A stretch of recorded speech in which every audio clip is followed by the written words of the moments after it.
For many years, youth culture creation has been the forerunner in Western civilization engineering. The younger generation of any given time represents the influential group of the future.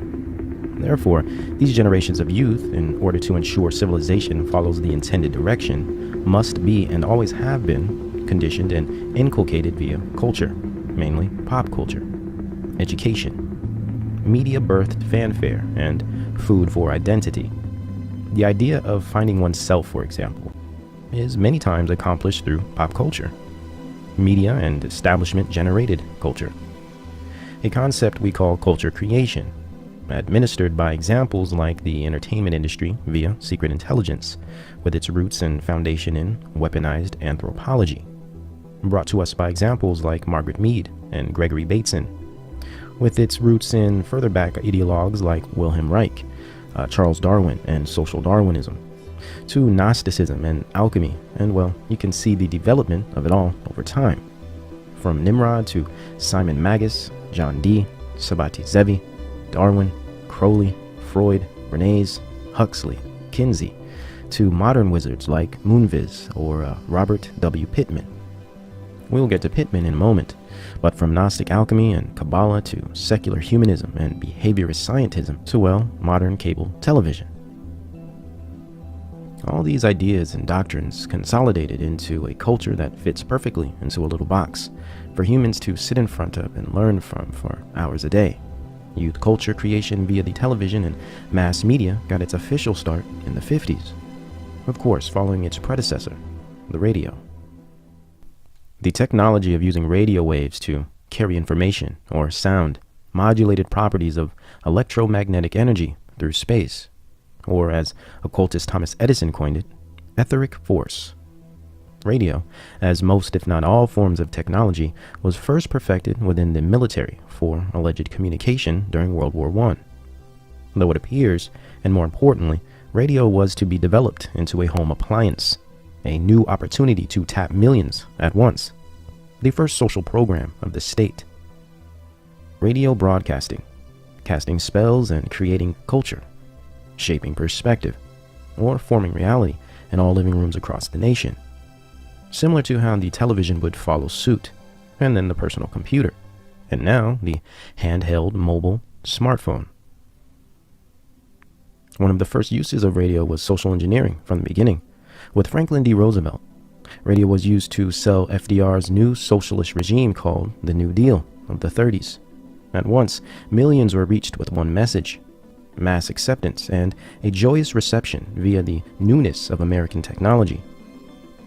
In the relaxed state of comfort in one's own home, huddled up with family members, enthralled by the voice peering from a box, the New Deal was a welfare state prelude program that was sold to America single-handedly by the radio broadcasting system.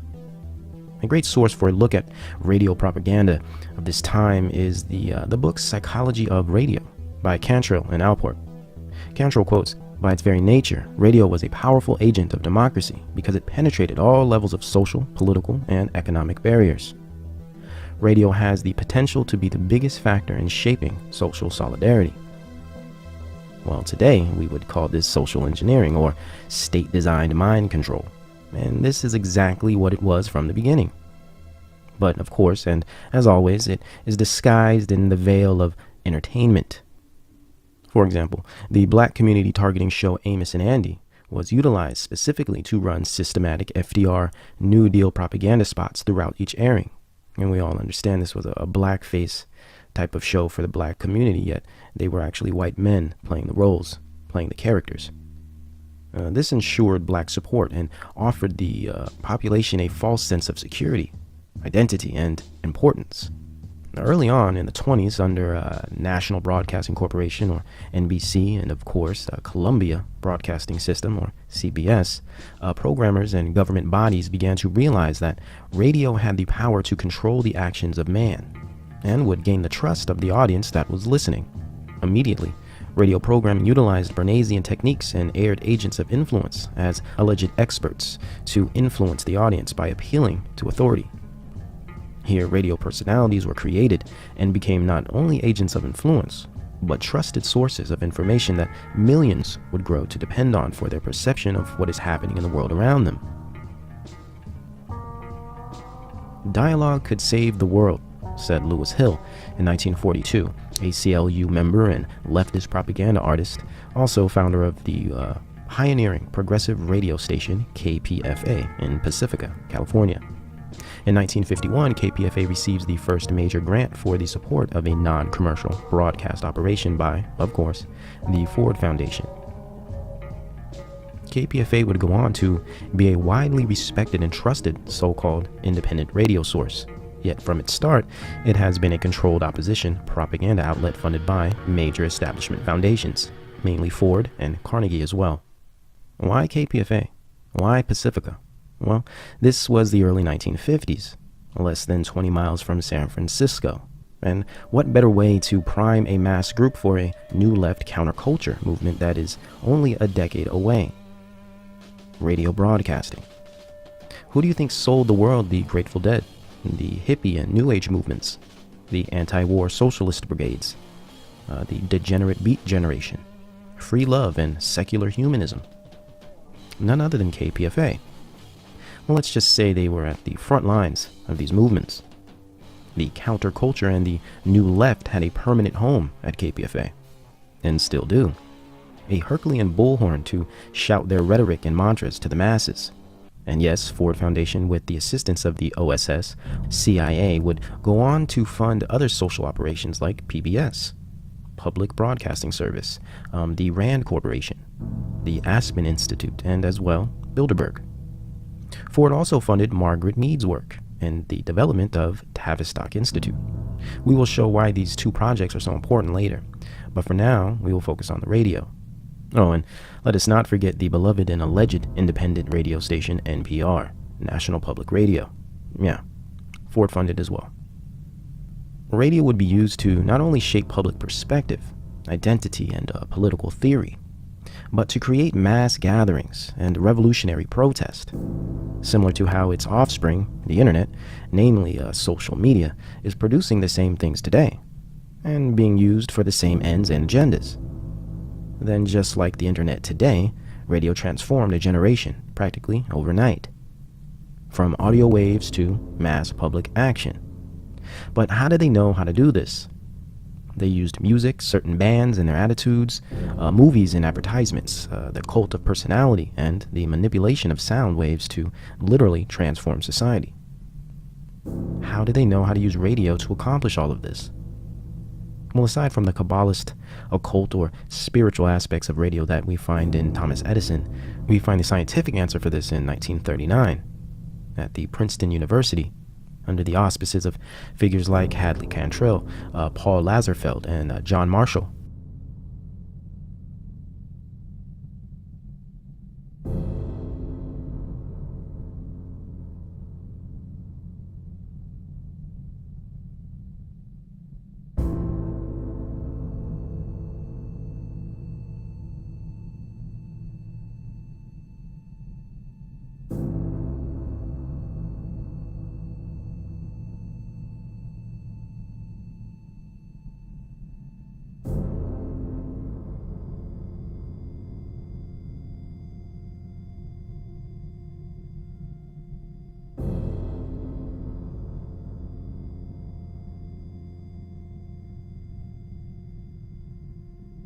And of course, Frankfurt School elite and OSS agent himself, Theodore Adorno. The Princeton Research Radio Project set the stage for sound and media social engineering. The Princeton Research Radio Project studied the social psychological effects of messages in radio and its mass programming capabilities, or potential, especially the 1938 War of the Worlds Halloween airing, where Orson Welles aired a false flag type of story over the radio, sold as being real, but in fact it was a fake story. This would be a very early example of your first fake news. And it was done on purpose and studied at Princeton to see how a crowd reacts to dangerous or alarming information.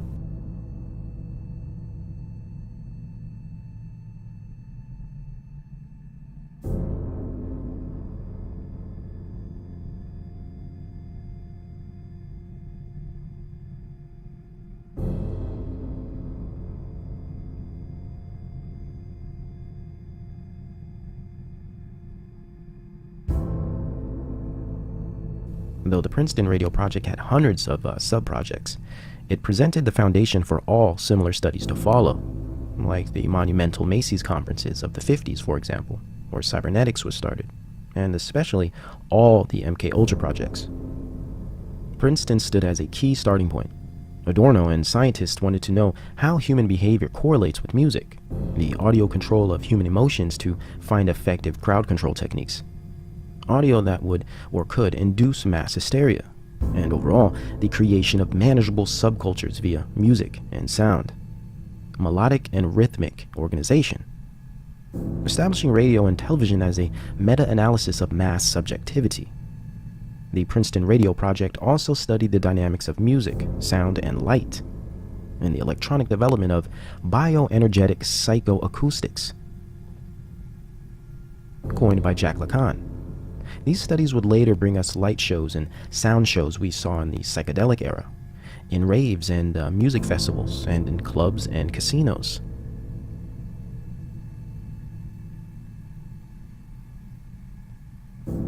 The radio to television, the psychedelic to discotheques and rave electronica, decade to decade.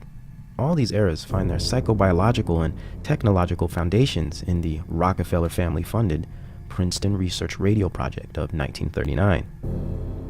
And several years after this project, it is no surprise that radio broadcasting services began to encapsulate America like never before, much stronger than its infantile days during FDR and the New Deal, and much more effective by now, utilizing music and the culture that came with it to shape the society that consumes it. With the 50s in full swing, so was the growth in production and use of the television. At this time, NBC, ABC, and CBS all were transitioning their primetime radio programming to the new medium, and it is here where monumental culture change began to take place. Though television was marked to change culture, it would also create subcultures and cultural dialectics between them. Probably the most vital subculture created during this time was the media creation of the teenager. A new target population and control group to shape, indoctrinate, and sell a new identity. This was accomplished nearly single-handedly through Hollywood celebritism, and namely James Dean, or Elvis. It's shocking. I watched him gyrate his legs and swivel his hips, and our parent teachers group feels he should not be on television. And the new teen film propaganda campaign that was unleashed on the American public via cinema and television, and of course, music. And to add to identity, things like blue jeans and the automobile were included to round out the parameters of this new, hip, and rebellious youth, or better, teen culture. Not only could they sell this group products, but moreover they could sell them ideas, a lifestyle, and in result, manufacture identity, and change a generation, and the future, forever. This new rebellious teen culture would pave the way for the beatniks and hipsters, or the counterculture of the 60s, and the new wave culture clubs of the 80s. During the infancy of television programming, Hollywood celebritism, and major media networks in general, the 1950s was an era where science, alchemy, and global government proponents were not only entertaining Americans, they were actually structuring state-of-the-art mind control behind the scenes. The Macy conferences officially brought physical scientists and behaviorists and psychiatrists together at the same table to study the dynamics between human behavior and machines, and the effects of technology on the humankind. Moreover, what types of technology and which types of techniques would be required to predict, explain, and control the behavior of humans. It is no coincidence that immediately as these conferences ended, music industries, Hollywood productions, and television programming blossomed nationwide. At this time, Stanford Research Institute was building Disneyland in Anaheim. Hugh Hefner was debuting Playboy magazine, and Alan Dulles was beginning the MK Ultra projects. And of course, Frankfurt School's Theodore Adorno just published his authoritarian personality piece, formulated and released on the UC Berkeley campus, which of course spread like wildfire across all universities. National mind control was now at its peak growth period. Media, science, technology, education, All angles were being covered, with Ford, Rockefeller, Carnegie, and Mellon foundations fronting the bill, while the OSS, CIA, American Jewish Committee, CFR, amongst many other think tanks, put all the pieces in their proper places. But in order for Adorno and Horkheimer of the Frankfurt School to bring in their new age left, or Margaret Mead and her Wilhelm Reich-inspired license to be a pervert, or free love culture fantasy to become a reality, American culture had to be destabilized. Christianity moral codes had to be severely undermined. And by 1950, this was officially kick-started by the media-manufactured teenager subculture. In 1944, the manufacturing began, with always the media conditioning propaganda of Skull and Bones publication, the Time Life magazine franchise. The hit story on the new rave of American teen girl life took center stage, opening the door for 17 magazine that same year.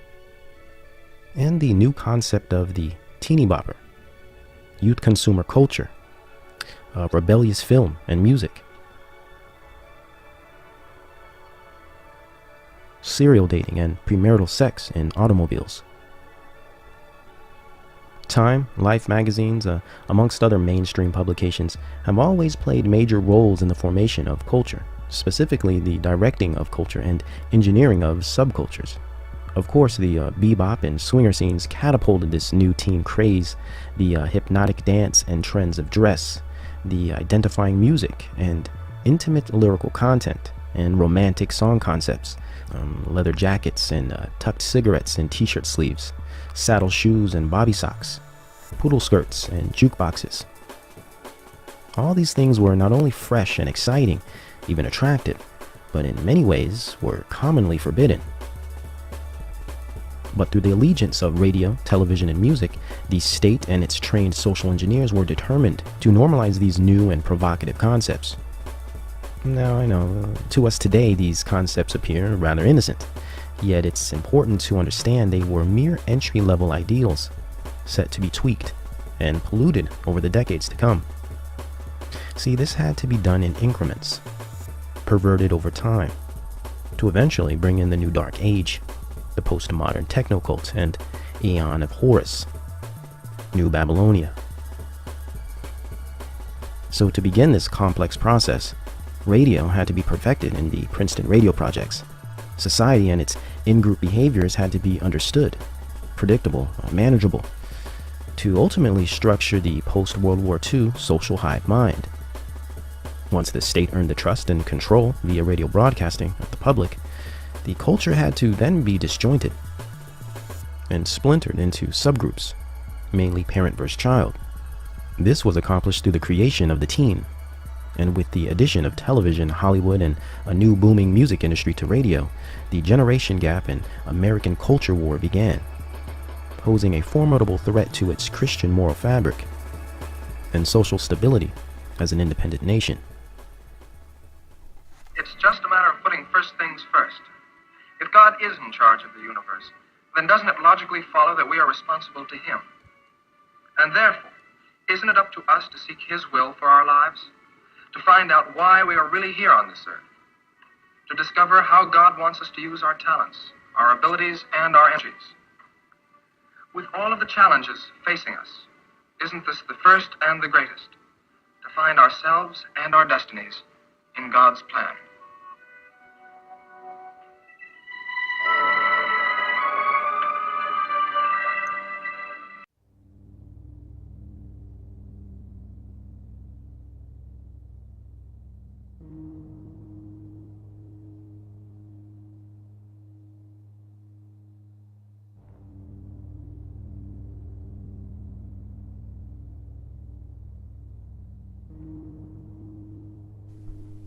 Directly from the mouth of the beast himself, the eater of souls, of children, of all things that are pure and good.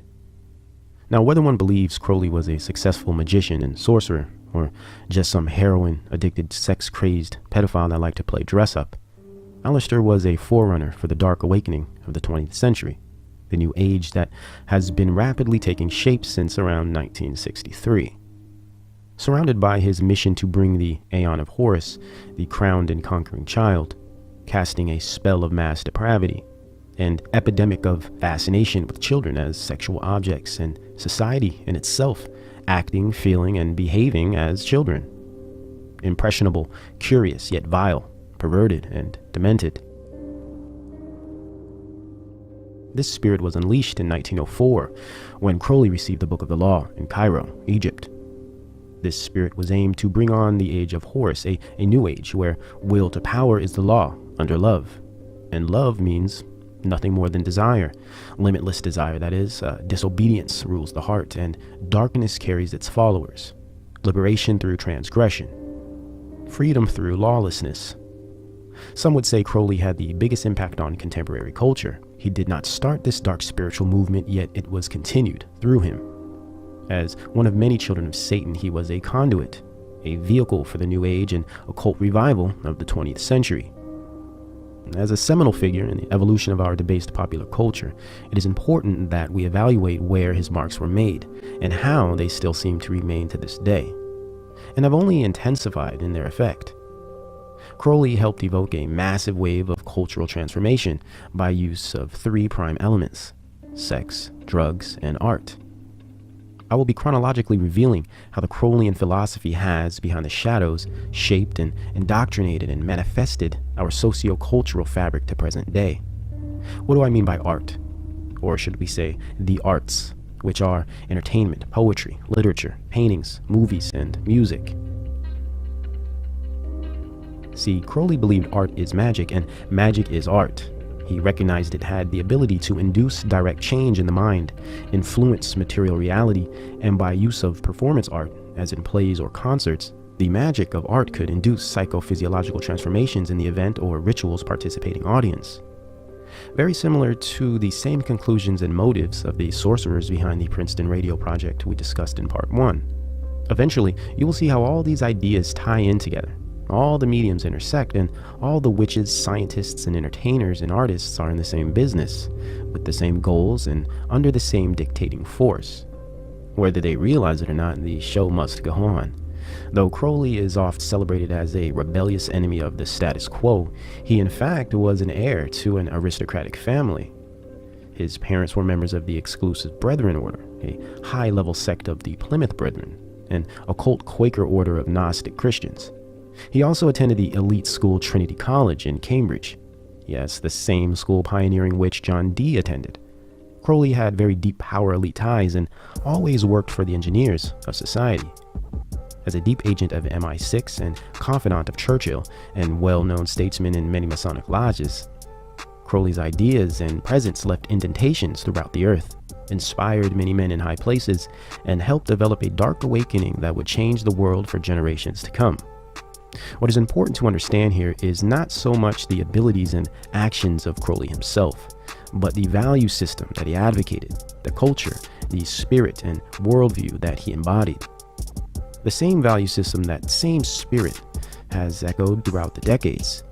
Though changing its tones here and changing its wardrobe and tempo there, it has always remained, lingered, festered even. It has grown on the back of society like a wicked fungus, as we now find ourselves dead center of a new age and aeon of Horus. But how did we get here? This brings us to about 1953 in our timeline. There are few years as significant as this year, possibly 1963, and 69 are about even, but we will cover their significance later.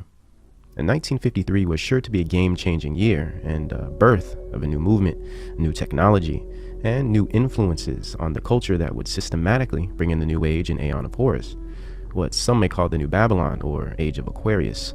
I prefer to call it the post-reality era, but they all fit the same. Some may say, oh well, many things happen every year. Every year has its significant moments and events of change. Though this bears its obvious truths, not many years appear to have a patterned and purposeful intent like the happenings of 1953. 3 important factors amongst others, though these appear to hold the most significance, which are, first, the American establishment of new socio-psychological research of London's Tavistock Institute via Operation Paperclip. Second, success of the many Macy conferences on cybernetics and mind science that followed, like MKUltra. And third, and most importantly, the creation of the Central Intelligence Agency, or CIA, in 1947.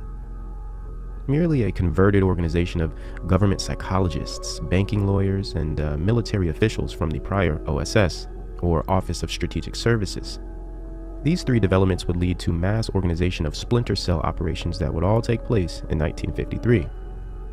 These operations all focused on four specific areas, only by way of a deep studied and practiced knowledge in the occult, psychology, and anthropology, of course. These areas were human sexuality, mind-altering substances or drugs, and media, and its relationship with behavior. Sex, drugs, media, and mind control. First, let's start with drugs. MKUltra had many sub-projects and operations, though one of its largest in scale was the Operation Native Revival.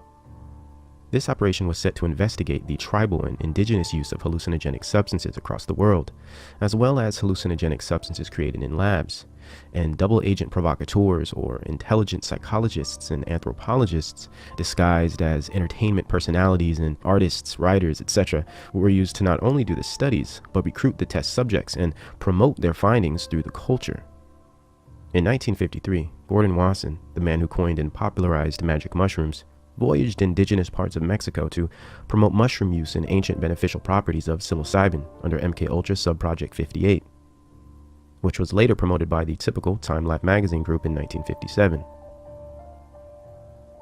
Also in 1953, Beat Generation writer William S. Burroughs, whom we will be diving into later, was magically making his way through Peru in search of ayahuasca, which would later become famous via the Yage Papers in '68. Oh, and guess who mysteriously happened to try mescaline for the first time in 1953? An experience that would lead him to write the mind-shattering and culture-transforming book Doors of Perception, thanks to MKUltra proponent Dr. Osmond, the one and only Aldous Huxley. Oh, but it does not end there. To join in with this mega pantheon of agents of influence, we have none other than the aforementioned CIA technical services that approve use of LSD for MKUltra sub-projects across the United States. Mushrooms, ayahuasca, peyote, and LSD. Interesting that all of these soon-to-be famous individuals just happened to be discovering the properties of these drugs in the same year, and all just happened to be directly tied to secret intelligence cells within the CIA, or MI6. Just as the CIA begins its projects on the relationship between human behavior and mind-altering substances. 1953, exactly 1 decade before the psychedelic explosion hits the American youth culture. Interesting, no?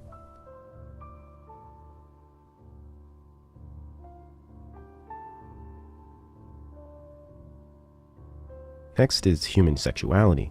In 1953, the Kinsey Reports released the groundbreaking Sexual Behavior in Human Females, written by Crowleyite and good friend of Kenneth Anger, Alfred Kinsey, changing our perception on sexuality for women forever. And included, the single most influential publication on the male libido in history is formed by trained psychologist and CIA operative Hugh Hefner, with the Playboy magazine. Ron Jeremy is also born this year, one of the most famous pornographic actors to date. These two would go on to form a wrecking ball in the American moral establishment, damage we are still sustaining today. In media, well, Alan Watts, another key New Age figure we will be going into later, starts his mind-bending mystic philosophy program on the Infinite KPFA radio station in 1953, setting the tone and preparing the conditioning of a soon-to-come counterculture, New Age worldview. And possibly most grabbing is the introduction of the color television, right in time for the surge of Hollywood and entertainment that brews in the dark studios of Southern California and New York City. Should we also mention that the same year, and oh so conveniently, Mega Food Corp Swanson released the American staple meal, the TV dinner, opening up the new market of convenience food, all to make your life easier and keep you in front of the television as much as possible, even while you are eating, taking the typical family away from the dinner table where bonding and values are experienced and learned, to be atomized into separate units plugged into the show or news propaganda of the evening, which leads us directly to the concept of mind control.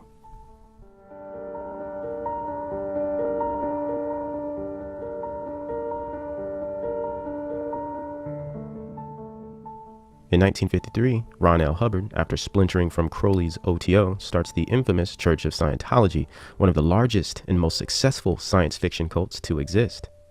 at, and yes, the same time as the CIA sponsors the Robertson Panel to discuss the reality and possibilities of a UFO threat to national security in 1953.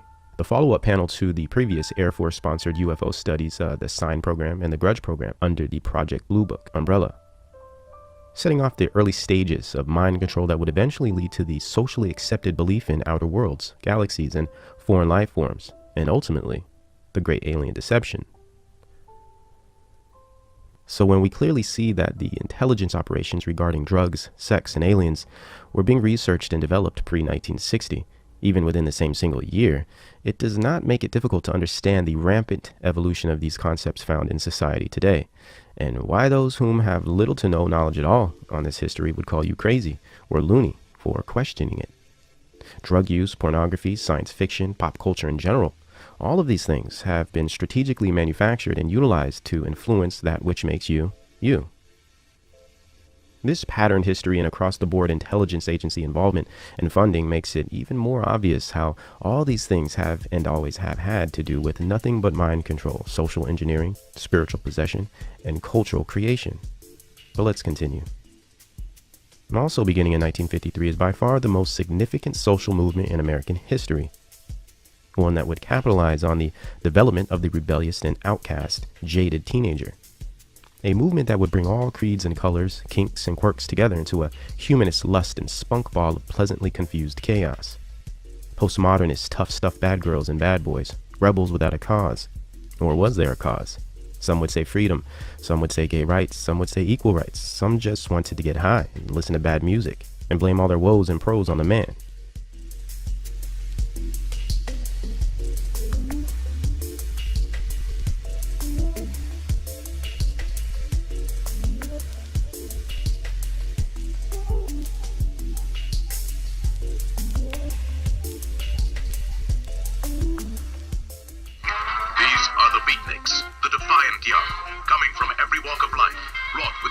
Emotions and mocking the everyday course of modern society, intent on striking back as they wage a battle for their right to be heard. Getting pushed around so long, you start pushing back harder and harder. You get to like it. You feel like somebody. This movement of rejects and rebels were moreover addicts and narcissists, plagued by idealism or the obsession with things being equal, with life being fair, as if one is owed a fair and ideal experience on earth from birth. Similar to the SJW movement we are witnessing today, the Beats suffered a pathologic angst that fed on their minds through their destructive and malignant culture. As a base philosophical worldview, they were a postmodern movement. They practiced and preached postmodernism. What's postmodernism? Well, it's essentially the perspective and value system of the liberal or libertarian New Age. There is no objective truth. God is most likely an alien planet somewhere or a giant cube in outer space. And that's if God even exists. We'll have moral relativism, non-aggression theory, sometimes a little scientism, sometimes a little pagan spirituality.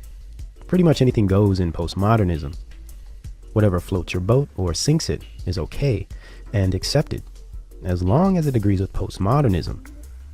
You will find materialism, humanism, and mainly an utter disdain for anything Christian, anything with a strict order, categorization system, form, rules, maturity, and objective moral law. Postmodernism aims to deconstruct thousands of years of a developed Western worldview. It is the acceptance of insanity as sanity, beginning in collectivism, unity, love, human rights, etc., and then ending in transhumanist technocracies and global police states. Recognizing that the most influential youth culture in Western history was founded in such a worldview and set of values makes it quite easy to see it blatantly dripping through our culture today, and playing right into the hands of the mono-state, as the synthesis needed to manufacture the monoculture of one people, no truth, and surely no God. No God of any authority, at least. In postmodernism, the self is the authority, which actually means the state is the authority, since the state indirectly controls the self via mind control techniques and spiritual possession by way of ego manipulation.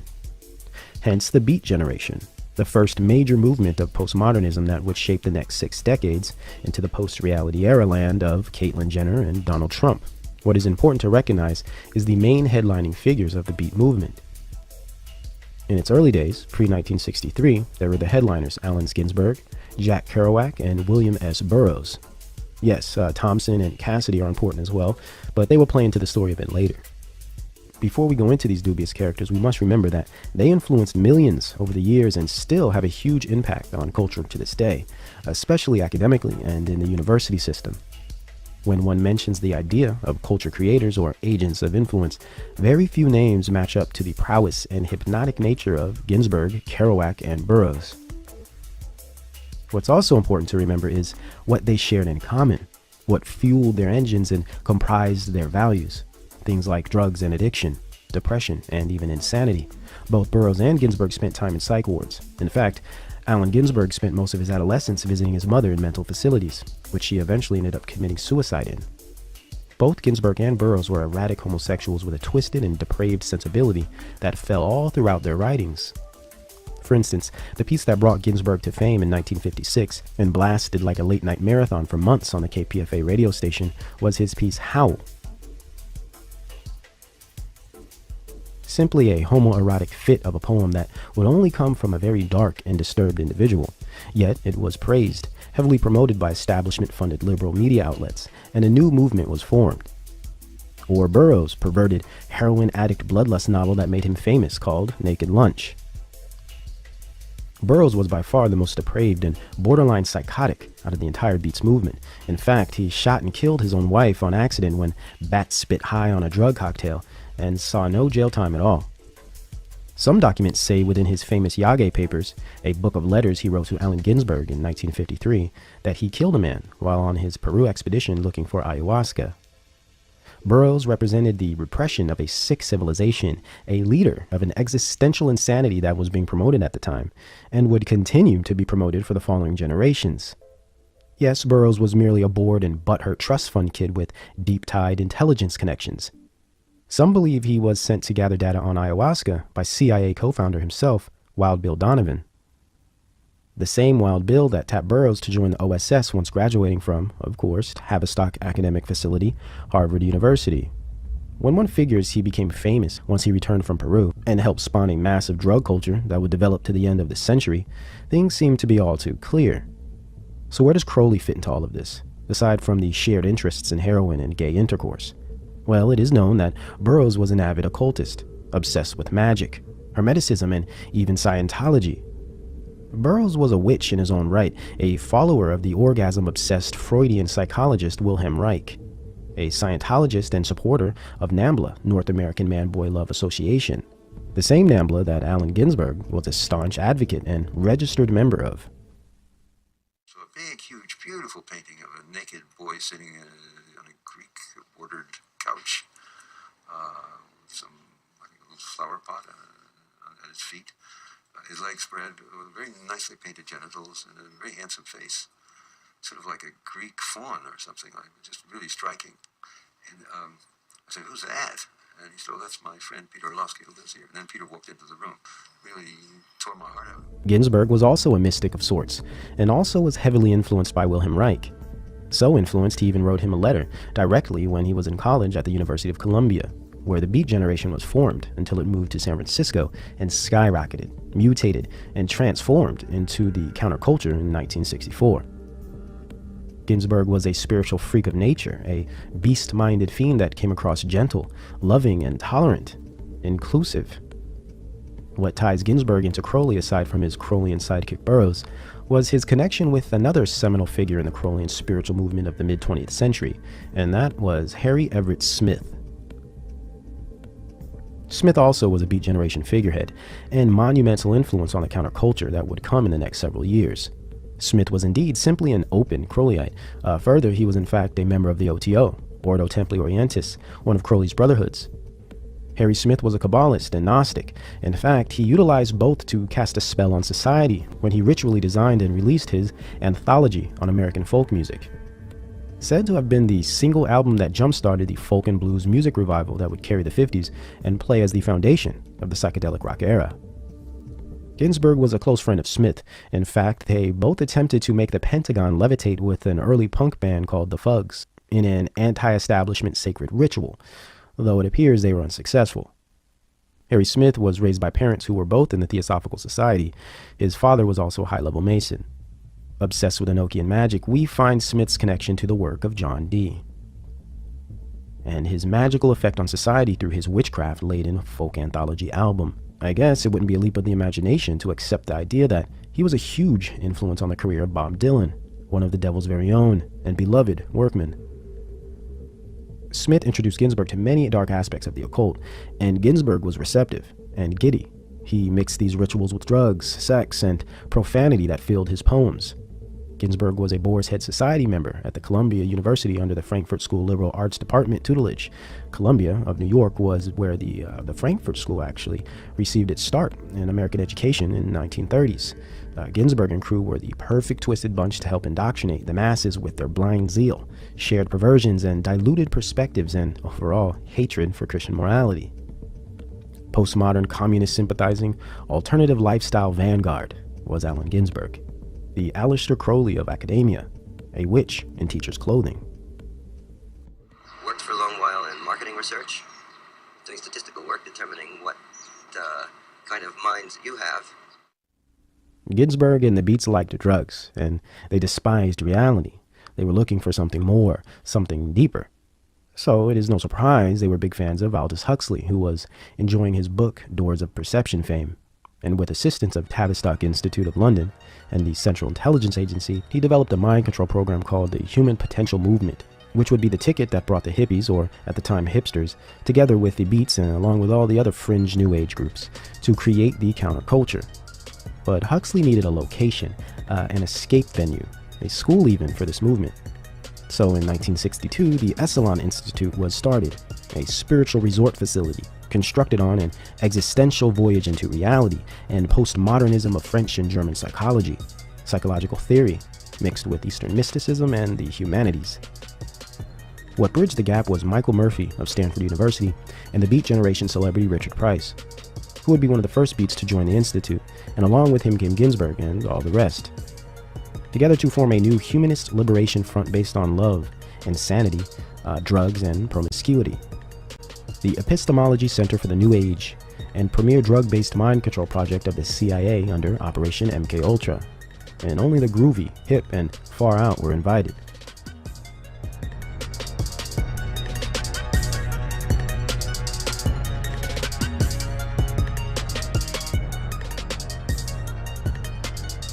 Next, we step into the first blood of our domestic version of Project Phoenix. In 1963, Americans suffered from a mass psychological operation and death ritual that some call the killing of the king. President John F. Kennedy was assassinated and transformed the psyche of America instantly, and placed a dark spirit across its waters, city streets, and neighborhood homes. Was he actually murdered, or was he shipped to some secret elite island somewhere with the rest of the fake Death Brotherhood members? Well, that's a debate that matters very little to the overall effect of this event. This ritual would seal the fate of a once somewhat united American society, one with potential, one with still a sense of balance, tradition, and cohesive moral standard. It was here where the social split began. The mental break of a nation happened that day in America, and it appears as though the entire event was set, designed, and carried out to produce this precise reaction. A clear representation of a mass trauma-based mind control technique, socio-psychological terrorism. Again, another Hegelian dialectic of problem, reaction, solution, unleashed on society in time to offset any possibility of social balance, priming them for the new wave of enmity, incoherence, jive, and propaganda that would be smashing into their lives over the next several years.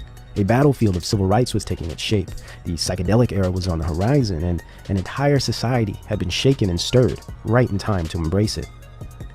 With a war overseas looming, vast MKUltra drug projects in their advanced states of research, moles, educators, celebs, and agents of influence in their proper places to administer indoctrination, America stood as a sitting duck in still waters, quietly before the storm.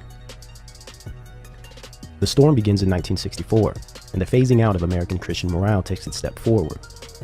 Though social unrest was growing in the South, setting precedent for the Black Power movement that would take shape in a couple years, on the West Coast something else was brewing. Under the auspices of Tavistock Institute and Stanford Research Institute, or SRI, the work of the recently passed Aldous Huxley, who strangely died the same day as John F. Kennedy, also the Johnny Appleseed of acid, Al Hubbard, and anthropologist Gregory Bateson was in full swing.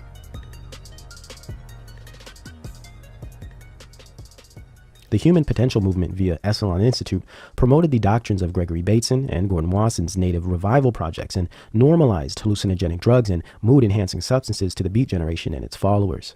Beatniks, hippies, and rejects abroad were now a complete movement. The counterculture was born. After being recruited by Bateson, Stanford's Ken Kesey, writer of MK Ultra novel One Flew Over the Cuckoo's Nest, was dosed with LSD in the famous Menlo Park projects. Bateson would later recruit Allen Ginsberg to join. Kesey was sent out on a mass dosing social project with the Merry Pranksters, a covert psyop squad that would popularize the mind-deforming and spiritually possessing substance LSD. Neil Cassidy, popular Beat Generation member, would become the driver of the Merry Prankster party bus, named Further, tying the Beat Generation right into the psychedelic era. From the Merry Pranksters would come the Grateful Dead, another Tavistock-controlled psyop band that was also dosed in the Bates and Menlo Park LSD projects. Members of the Bohemian Grove Society, and all children of Masonic families. The Grateful Dead was managed by Alan Trist, son of Tavistock scientist Eric Trist. Also in the handling and directing of the Grateful Dead was CIA psychologist Hank Harrison, whom is also the father of Courtney Love. So the hippie generation, deadheads, psychedelic rock, and LSD popularity came directly out of the CIA Tavistock-funded and guided Merry Prankster group of the West Coast, and the Carnegie and Mellon-funded Harvard Research Group of Leary on the East Coast. Later, which would produce the psychedelic drug-running gang, the Brotherhood of Eternal Love, where eventually both sides would come together under one umbrella, solidifying the degenerate culture once and for all in '67 at the Human Be-In Festival in San Francisco, Golden Gate Park. From the early days of the Beats and Harry Smith's folk revival to the psychedelic era with characters like Wavy Gravy, who will become one of the prime LSD dispensers in the counterculture. In fact, this is the guy who supplied the quote-unquote bad acid at Woodstock. Along with Wavy Gravy would come the most infamous of the bunch, though Al Hubbard, and not to be confused with L. Ron Hubbard of Scientology fame, might have pushed more physical LSD, but Timothy Leary sold the culture of LSD. He sold the worldview of the hippie generation. He embodied the spirit of freedom through rebellion that defined America at the time. An open CIA operative, psychologist, and Harvard man, Timothy Leary was a devout Crowleyite. In fact, he openly explains in many interviews how he felt he was continuing the work that Crowley left off when he passed. I've been an admirer of Aleister Crowley. I think that I'm carrying on much of the work that he started over 100 years ago, and I think the 60s themselves. You know, Crowley said, do what thou wilt shall be the whole of the law, under love. It was a very powerful statement. I'm sorry he isn't around now to appreciate the glories that he started. Harry Smith surprisingly stated nearly the same sentiments, both continuing in the great work of the beast and contributing to the destabilization and spiritual possession of humanity.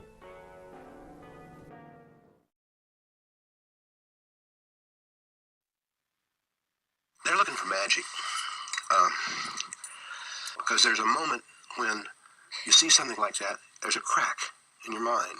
And that crack lets in all the light. It opens up all the possibilities. He just goes, wow, did you see that? That's the moment. That puts them in touch with the invisible.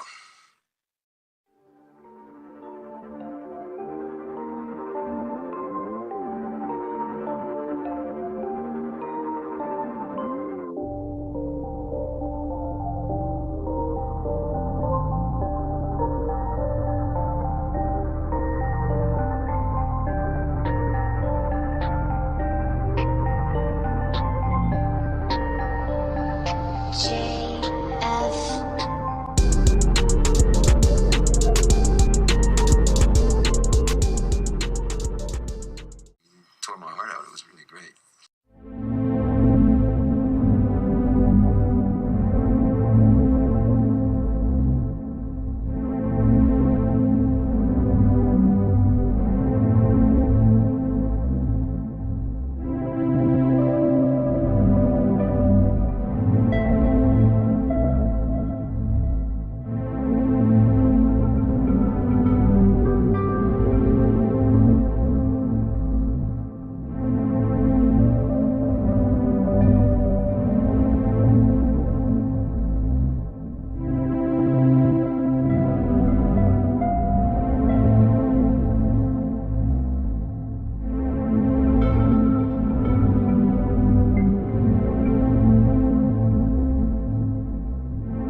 By 1966, a strong black and white trauma bonding psychological operation was at work, and losing one's mind to make sense of it all presented itself as the only option for a great majority, pushing the popular worldview further into satanic perspectives, undergoing spiritual possession and mind control on encompassing scales.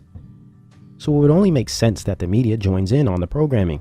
In 1966, the fantasy genre started to, out of nowhere, explode. Adding to the space and alien programming, the popular show Star Trek was first aired, creating a subgenre culture within itself. The Batman show was also released, and grown men today in 2017 are still watching Batman. Space Ghost became an instant hit for the kids, and you know they always looking out for the kids. Oh, and the subtle and sexually suggestive game Twister came out for all the whippersnappers and partygoers, right around the time birth control was being more accepted and avidly pushed into cities and counties via Planned Parenthood. Interesting. 66 would also spawn the beginning of the Great Occult Revival, and solidifying in 1970, starting with the 66 foundation of the Church of Satan in San Francisco. Formed by Crowleyite Anton LaVey, many famous celebs would join this church, and many other cults and orders would pop up over the next few years, popularizing Crowley and his work, nearly bringing him back to life in a way. The Rolling Stones and the Beatles would have a great deal to do with this. Since they all were devout Crowley followers, they couldn't help but make Crowleyan material. They would push the Crowleyan philosophies through their art, weaponizing it and transforming the culture into something ugly, something sinister and ancient. I remember when we first went in, one of the people said, "Who are you?" And Tex said, "I'm the devil and I'm here to do the devil's business." And I remember that in my conscience, it's so alive in me, even just recalling it. I remember that I had gone so far and there was no turning back. Even if I had wanted to run, even if I had wanted to leave, I couldn't. It was like I was caught in something that I had no control over. I had absolutely no say-so as to what was happening there. It was just like a tool in the hands of the devil is the only way I can put it. By 67, Charles Manson steps on the scene, and yes, directly tied to the CIA. Somewhat of a monarch assassin / handler, very educated in hypnotism, Scientology, and the manipulative use of LSD, which he was generously supplied with via secret intelligence cells in the Bay Area.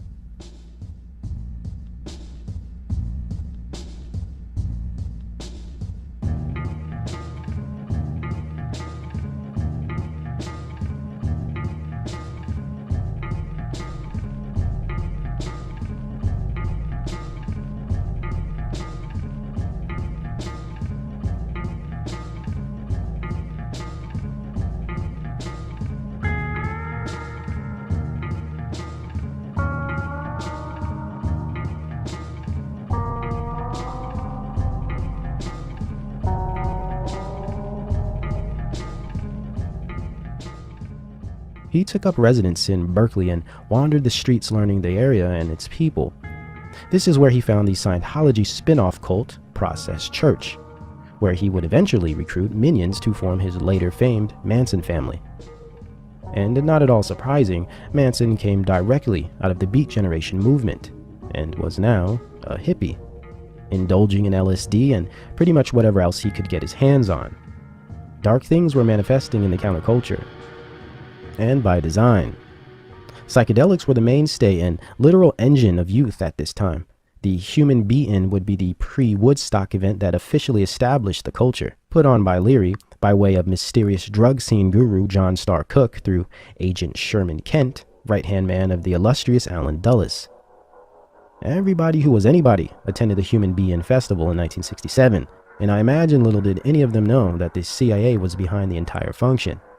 It brought together all the new left free speech and anti-war rabble-rousers of Berkeley with the stoner tech brats of Stanford that would later bring us the internet and the personal computer through Stuart Brand, the go-between of LSD and the internet.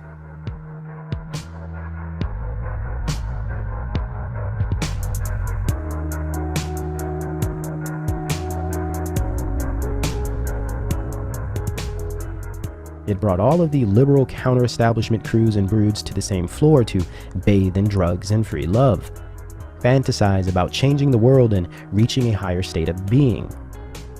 Babylon Rising, The dream before the nightmare. It's interesting how the Summer of Love, which was during this year in 1967, appeared to give the culture a moment of sincere and genuine happiness, a drug-induced victory of sorts, a sense of accomplishment, a brief and imagined accomplishment and happiness, that is. 68 would erase all of that and start the very beginning of the end of a cultural movement. By 1968, the psychedelic movement had hit a crescendo. In the spirit of Huxley, Wasson, and Leary, Carlos Castaneda, the next agent of psychedelic propaganda, became famous with his peyote-painted Don Juan novel series. An anthropologist and protege of Gordon Wasson, Castaneda was featured in again, and as always, Time magazine, and labeled the godfather of the New Age. Probably the most significant of the MKUltra projects of drugging society through creating cultures that survive on drugs was the book written by Tom Wolfe, The Electric Kool-Aid Acid Test, which single-handedly created an entire new and fresh movement of first-time LSD users and supporters. Though LSD was illegal in many areas by '66, this piece of literature made it a god. Laws and regulations had no meaning at this point. The Dark Age was here. Things were getting more debased, more sexual. Music was getting darker and twisted. The black metal genre was growing, and even black metal glam rock was surfacing.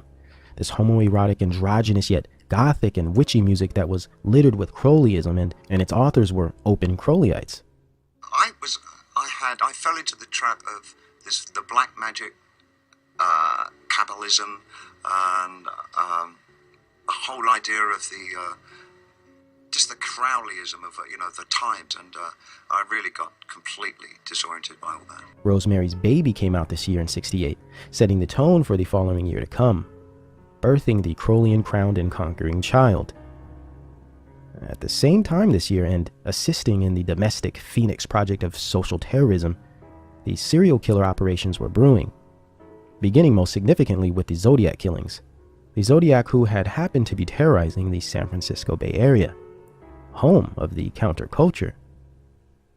Though this terrorized mainly the silent majority and bystanders of the current psycho cult of drugged and doomed rebel squads that ranged between 16 and 30 years old, just as planned. And this surely didn't stop the spread of counterculture doctrine and mind control. As the Esalen Institute became more popular, and celebs like Allen Ginsberg and Alan Watts continued to peddle their spiritual poison to the masses of foolishly curious followers, the New Age was taking its full form. But it needed a span of events to crack and dismantle any residual of modernity or morality left in society. And this started with the killing of Martin Luther King and Bobby Kennedy. If there was ever an official moment or beginning to the end, it was now. The civil rights movement would take on a violent and devastating turn, and whatever hope that was left in a stable country and balanced social climate was gone. 1969 would finally put a fork in it all, and the dazed and confused counterculture had no idea what was getting ready to hit them. 1969, the cancerous Ouroboros, eating itself by nature, with all its occult meaning within the numbers and matching rituals that followed during its reign, would surely be a 12-month period to remember. This year was one people call not only an end of a decade, but an end of an era. The final socio-psychological split in spiritual possession would take place during this time. The finale of finales before the age of Aquarius, the dawn of Janus, and New Age movement that would take its establishing seat in 1970. Rounding out the full debasement of American culture and the utter destruction of righteousness and Christian morale that kept society together. The new left movements of liberation and weaponized human rights injected postmodern ideals into this new world. Babylonian doctrines outweighed biblical understanding, and seared consciences overruled the poor righteous teachers. Drugs, free love, and unabated reckless sexuality warped the rationale of a country, and these habits and lifestyles were spreading across the earth via media and entertainment. As it always does, and by design in its success. So to fulfill this journey and take the 70s into a completely deeper and darker realm of spirituality, 1967 had to be momentous and devastating. Reality had to be shaped and shattered within a single blow. Fantasy, tragedy, unrest, and wonder had to be rolled out consecutively, in just the right order to topple humanity once and for all, and lay the proper groundwork to bring in a floundering new age and brave new world. 1969 was very eventful, to say the least. To continue in the space race propaganda of NASA and spirit of Crowleyite John Whiteside Parsons, many know him as Jack Parsons, father of NASA via his pan-deity-inspired and alchemic jet propulsion lab, the moon landing psyop was unleashed on the damaged and shaken American people. Apollo 11 on July 16th, which is 7-7 in numerology.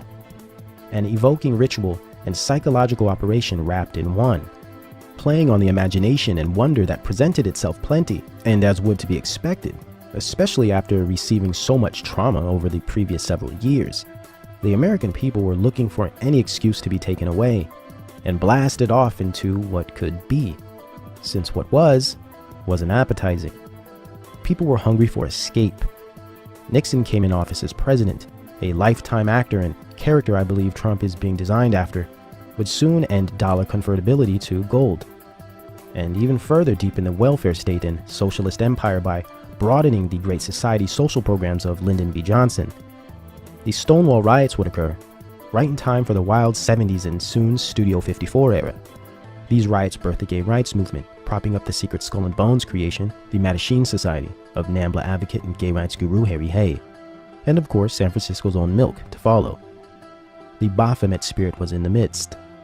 At the same time, Jack Kerouac would die, ending officially the remnant of the Beat generation that had now morphed into an LSD and heroin-ridden band of knuckle-dragging hippies, yogis, and outlaws. Another huge blow this year would be the assassination of prominent Black Panther Fred Hampton, officially ending the Black Panther movement of Black liberation. Soon we will see the conversion of the focused, militant, and socially concerned Black culture into a smooth operating, jive-spitting, lady-pimping, and perm-dripping culture of sin and debauchery, ushered in by a dubious character indeed, Time Life magazine photographer, CIA operative, and film director Gordon Parks. But we will save his story for the 70s. And as always, Hollywood would play a key role in making the counterculture the staple culture of the period, with the degenerate drug dealer and rebel hero film Easy Rider, which was released in the early summer. Like Shaft would birth the pimp and hoe and flash and dough culture, Easy Rider made the anti-establishment stoner and outcast cool, sexy, and heroic, all in the guise of a compelling and persuasive script, amazing acting, and a twisted, catchy ending, as usual. Next was the culture-shocking and society-transcending incident of the Manson family murders that occurred the same summer, 1969. August 9th, the same day the Haunted Mansion opened at Disneyland, several miles away. The same year Marilyn Manson, the death metal musician, was born. Oh, but these are all just probably coincidences, right? Mixed with the Zodiac killings, the assassinations and untimely deaths, the new potentials of space travel and a concurrent bloody war overseas, 1969 had presented itself as a nail-studded baseball bat in mid-swing. So to continue in this fear and pleasure, masochistic type of narrative, of course a hedonistic and mind-blasting event had to be presented. And literally days after the Manson murders, the Central Intelligence-funded and organized Woodstock mass doping project was opened, bringing the largest mass of human bodies together during what some would say was one of the most tragic and destabilizing moments in history, as a joined unit, to dissociate and bury somewhere deep within the subconscious the everlasting pains and absorb the tainted, bad acid and mind-altering drugs as test rats for the biggest socio-psychological science project ever produced. Woodstock, subproject of MK Ultra, sex, drugs, and mysticism. The Dionysian pleasure trough made specifically for the useless eaters to detach and frolic. Just as the human potential movement of Huxley, the native revival of Wasson, and the weaponized anthropology of Bateson would have it, whom all worked in the spirit of Aleister Crowley, who used the same drugs, sex, and music in his workings and rituals before all of this. The great work was at hand. To officially end the era and steal the imagined success of the hippie culture in Woodstock, and to square away the decade, the Rolling Stones attempted to throw a West Coast version of the event, known as the Altamont, held at the Altamont Speedway in Northern California in December 1969. After a decade of strife, too much pleasure, too much drugs, and not enough moral guidance, the counterculture hit a wall at Altamont. To start, it was secured by the CIA drug and prostitution running organization, the Hells Angels. Paid with LSD and alcohol, they secured the 3-foot stage with knives and pull sticks. Similar to the way Rome fell, Altamont demonstrated an excellent example of climax within hedonistic movements. Violence played throughout the entire event. Overdoses and tragedy marked it with despair. By the end, 4 people had been murdered. One man even had a gun and was stabbed to death by the Hells Angels right in front of the stage. When you realize the Stones, supporters of the Satanic Process Church, devout Crowleyites, and the Hells Angels as security, more drugs than one could pack in a merry prankster school bus, and thousands of beaten, lost individuals made up the body of this event, it is easy to see what type of spirit was holding all of this together. After the Altamont concert, the counterculture as it was known was officially dead, like Sharon Tate, Fred Hampton, King, both Kennedys, and Kerouac. And the establishment had the next set of events and institutes to guide these lost and beat souls into preceding levels of consciousness. The new age of cults and gurus, neo-paganism, blaxploitation, and self-indulgence. The giant leap from the counterculture we generation to the 70s Babylonian me generation that would bring us right into the 80s MTV generation. Newer drugs, newer fads, and personalities, yet same worldview, and dark spirit holding it together like a glue. Beginning with 1970, the moral fabric of America was officially torn. The hive mind was shattered, and now full-on dissociation would set in.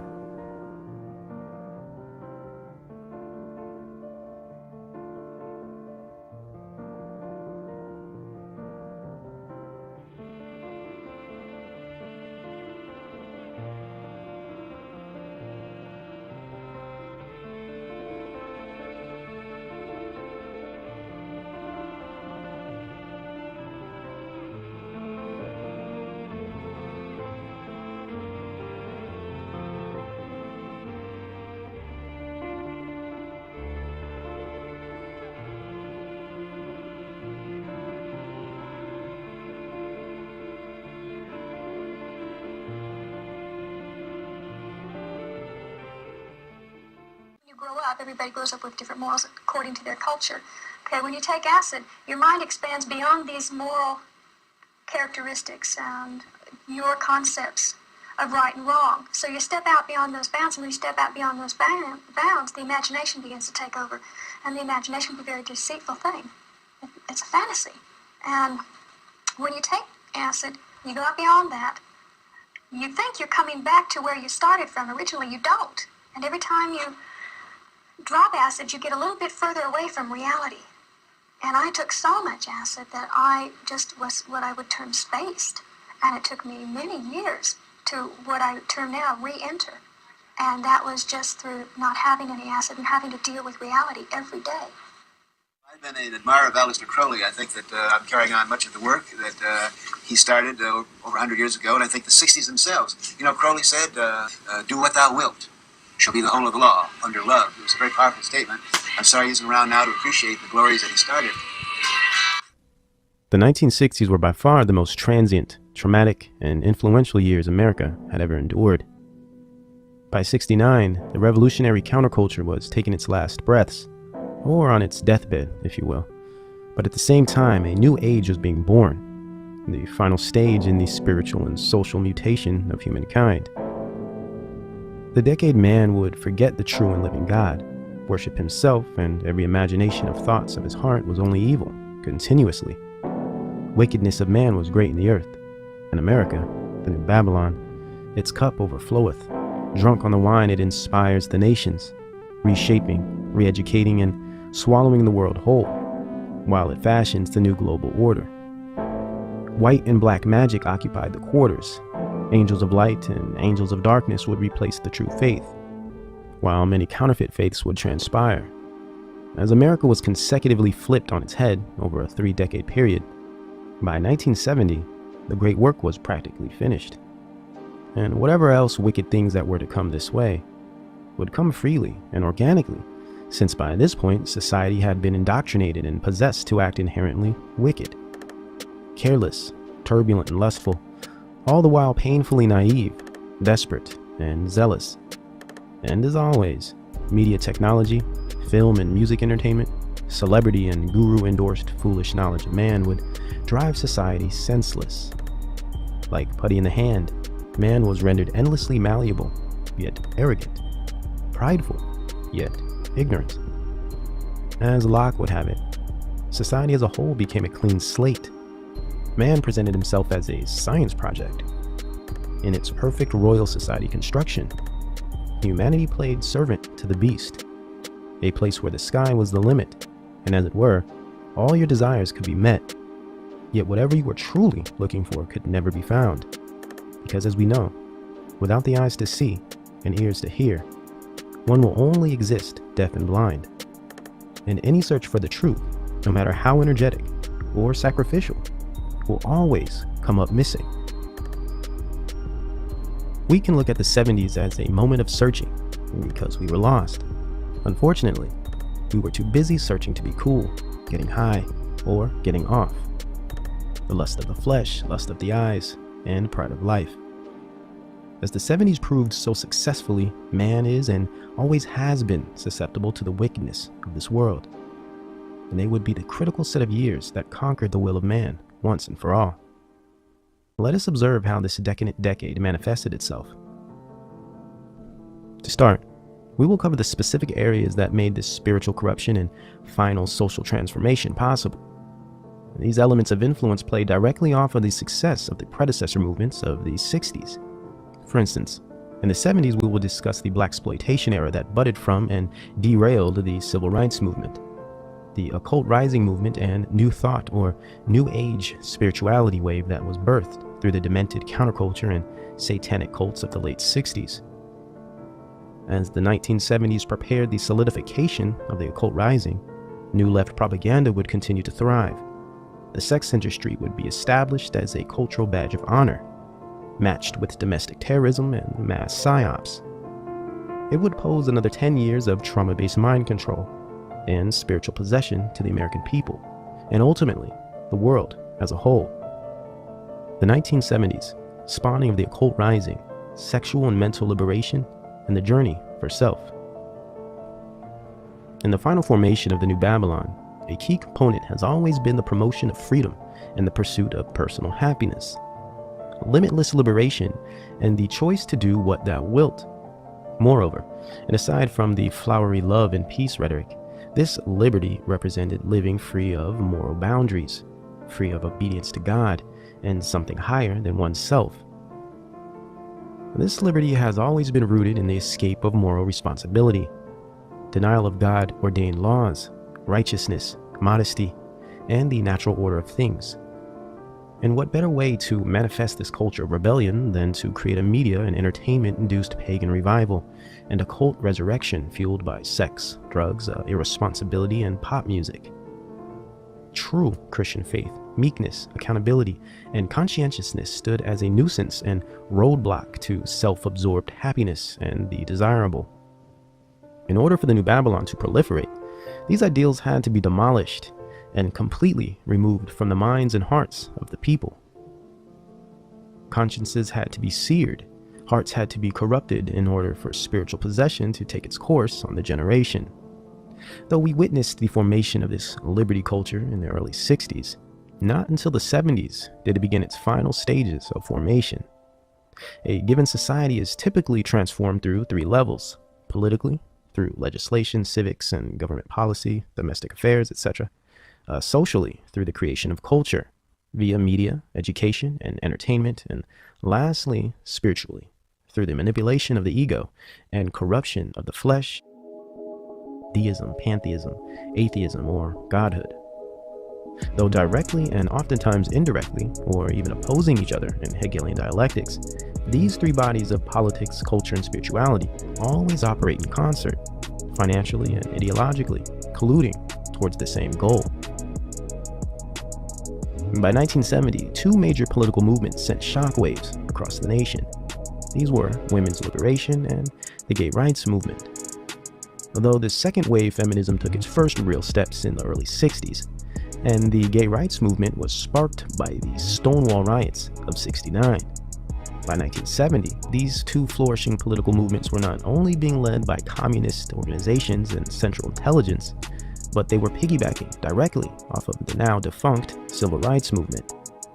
The American Jewish Committee-controlled Black Liberation Movement was abandoned, and gay rights and feminism became the new program of interest. Socialist and communist regimes have always used blacks to fulfill clandestine operations, similar to the current Black Lives Matter group. As it were then, even today, the same exists. Black Lives Matter's funds come directly from Jewish billionaire political agitator George Soros, included with the Ford Foundation, and even Google. Direction and support comes from Central Intelligence and think tank foundations like the Brookings Institute. Same goals, same motivations. Interestingly enough, BLM is much less about black liberation than it is about gay, trans, and women's rights propaganda. In fact, they aim to propose them as a combined equal and smash them all together into a streamlined human rights war machine. Are we starting to get this picture clearly now? There's also Antifa, right of Russia, and many other agitator liberal armies and color revolutions are being built across the earth to continue this Luciferian and communist culture that we saw take its form in the 60s and 70s. And by 1970, black liberation was altogether forgotten, yet feminists and homosexuals used the black plight to justify their own, exactly as we see this new trans gay rights movement and third wave feminist front today, resulting in the further of the age-old plan in the destruction of the family, the psychological and physical abuse of the child, and overall corruption of society and God-ordained natural order. Remarkable. The neoliberal socialization of the world marches on. And let us not be confused. Alt-right, patriot, conservative nationalism is only a mere dialectic, a fake Christian capitalist front used to form the other end of the pickle. Left or right, they both aim to establish global government and secular humanism. They just use different strategies to convince you of it. Oh, and libertarianism is part of the trick bag as well. They're basically New Age or anarcho-humanists and atheists, or both. Conservative when it's convenient and liberal when it sounds right. And just as antichrist as the rest. Still pushing the same moral relativism, secular humanism, and new left postmodern agendas of the Beat generation, even if they don't realize it. Being political distorts your perception by default for believing in the system to begin with. The political system is the blueprint to global slavery, set up to fail and mislead. War, false religion, and the manipulation of culture are the weapons wielded. The economy is simply an illusion and part of the magic and stagecraft to fill in the spaces. And the 70s played as a springboard in which this political sleight of hand performance began to bloom. Since the Vietnam War was ending, so was the activist fervor that accompanied it. But new left Chomskyites and neo-communist groups still persisted in aims to produce social unrest in the country, like media parade and CIA agitprop group, the Chicago 7, increasing the zeal of new leftists everywhere. In '71, another intelligence radical front group, the Weather Underground, who formed in the vehement year of '69 out of the new left faction Students of a Democratic Society, continued to make headlines for the public to fidget over. Of course, straight out of Chicago, home of communism and the new left movement. The Weathermen were in fact a domestic terrorism squad known for their consistent protest bombings, all done in the glorious name of democracy, allegedly fighting for black power and liberation, of course. These were the original of what we would call today SJWs, or social justice warriors. Same goals, same motivations, same results. Again, we find the establishment creating proxy warrior units to terrorize society while using the black plight as an excuse, all the while doing nothing whatsoever to actually help the black community. A nice connection between the LSD and MKUltra program of the counterculture to political movements and activism is the faithful tie between the Weathermen and the infamous Timothy Leary. who they assisted in breaking out of jail in the fervent year of 1970. Taken LSD over 500 times. One of the group's most high-profile actions was helping the counterculture hero Timothy Leary escape from a California prison. I think I'm the strongest, safest person around. Leary was serving a 10-year prison sentence for possession of several joints. The Weather Underground was paid $20,000 for the job. This group, the Brotherhood of Eternal Love, do you know who they are? They gave us a certain amount of money to break Leary out of jail and get him out of the country. They were a drug group, mainly LSD, that had Leary as their figurehead, and they had a lot of money. Black Panther leader Eldridge Cleaver said that LSD advocate Timothy Leary, who escaped from a California prison last month, has joined forces with him in Algeria. I escaped with the help of the Weathermen Underground. 25 of their crack underground operators came to California for 6 weeks before my escape, and it was a very complicated operation. They not only helped us escape, they spirited us to several of their underground stations with great efficiency. We want to tell the people of the United States the Third World War has begun. Join us in the fight for freedom, because we are everywhere, and we're happy, and we're free, and we want to make the world free. Further demonstrating how politics and culture are directly tied at the hip, with the same intentions and goals and controlled by the same nefarious groups. Dialectics are used to detract the public from figuring this out. For instance, though Leary was jailed and politically viewed as an insider or rabble-rouser, as were the Weather Underground, yet they all were covert operatives of Central Intelligence Agent groups and American academic institutes, staged in a pretend war with the FBI and COINTELPRO. It was quite a show, one we are still watching today.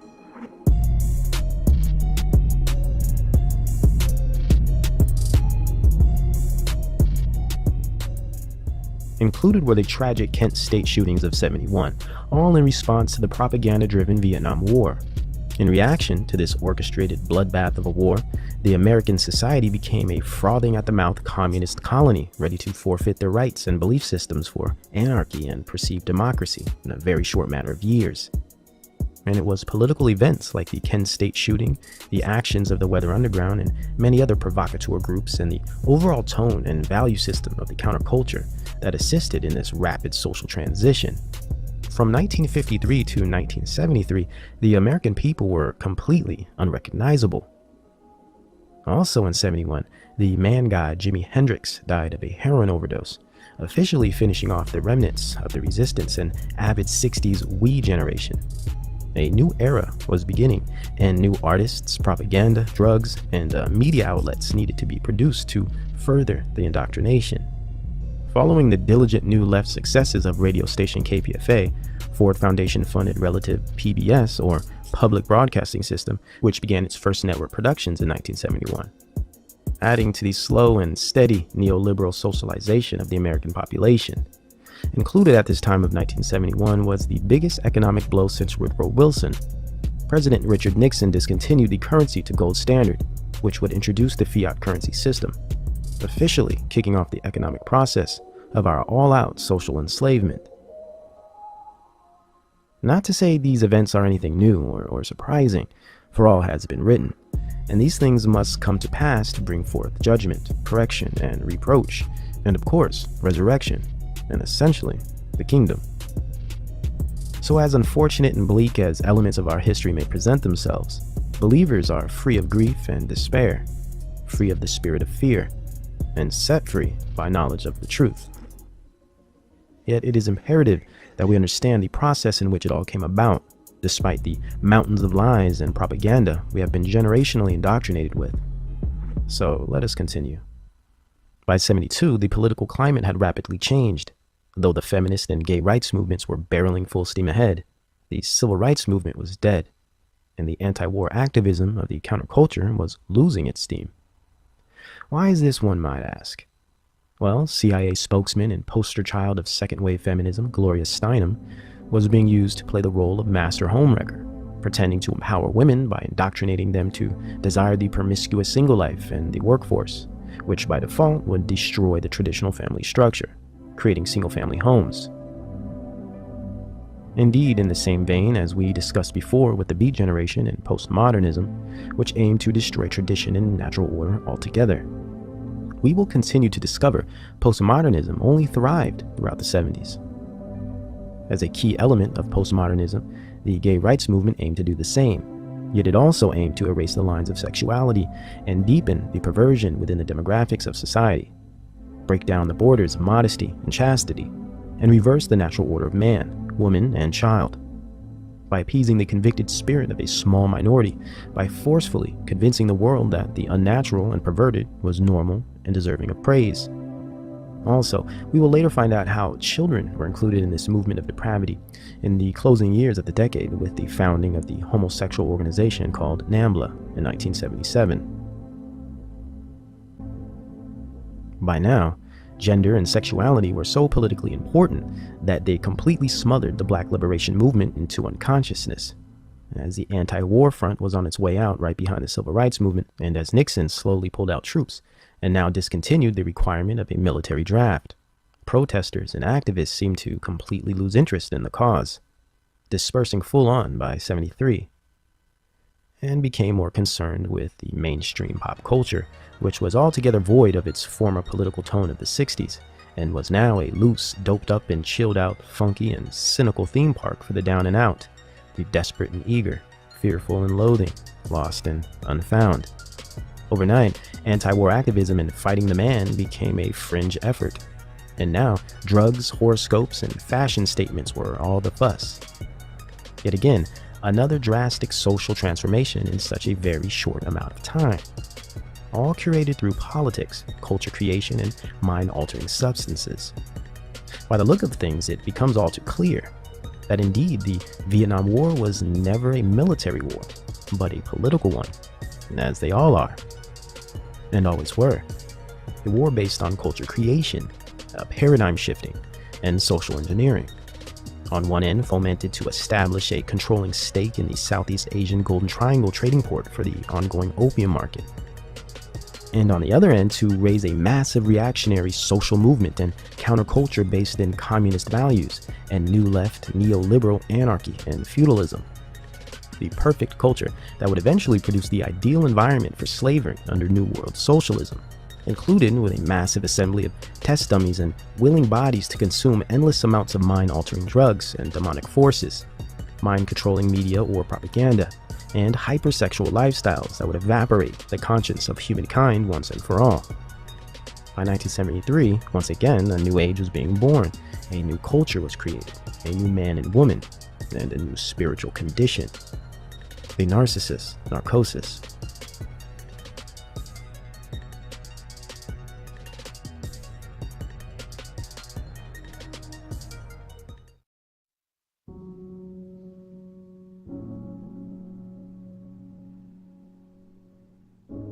In 1972, the country was divided, dazed, confused, and subdued. The reaction to the problem of war in Vietnam was achieved, and now the solutions would be formed. New domestic industries, markets, and subcultures had been birthed. America was now a beaten, rebellious, and reckless society, a modern Babylonian sex cult. And the film industry would by design reflect this.